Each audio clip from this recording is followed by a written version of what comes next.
Welcome to Business Live. I'm Mark Croskery. In BL tonight, major company here, Kingston Wharves Limited, listed on the main market of our very own Jamaica Stock Exchange, JSE, considering a dividend here. Advisory by Kingston Wharves that the board of directors will consider a dividend at a meeting scheduled for Thursday, June 16th of 2022 this year. Now, Spur Spices Jamaica Limited recently just jumping on the Jamaica Stock Exchange itself. The JSE trading in shares. Spur manager selling 150,000 shares of the company on May 17, 2022. Mayberry Jamaican Equities, dividend consideration here. Now, this is not Mayberry Investments. This is kind of like, the active, not an ETF or exchange traded fund, but very actively managed here, significant positions or positions of concentration in Mayberry Jamaican Equities here. Ticker symbol MJE. Advisory that the board of directors will convene a meeting on June 16th to consider the payment of a dividend to all shareholders in Mayberry Jamaican Equities.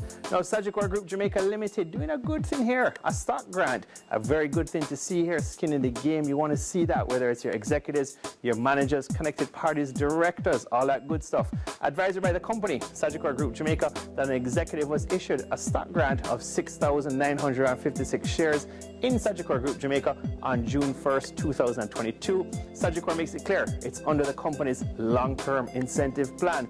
Last up tonight, we got Dolla Financial Services Limited here, the IPO, that's the initial public offer, the basis of allocation coming out.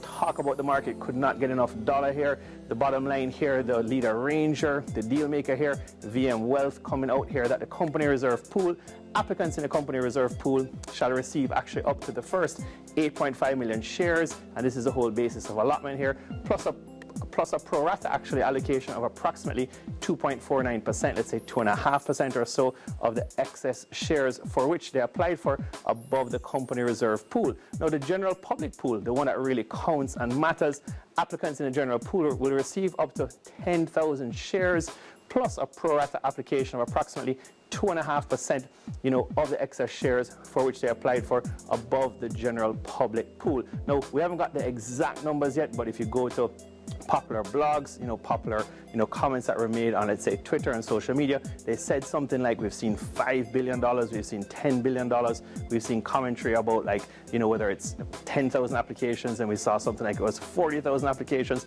But the point is, this IPO broke records here. We're still waiting for the official statement or the comment to come out from the broker, let's say, or the company to state exactly how much funds chased the IPO and how many applications. That typically does come out as well to the JSE or the Jamaica Stock Exchange. Have a fantastic evening. This is Business Live. I'm Mark Croskery.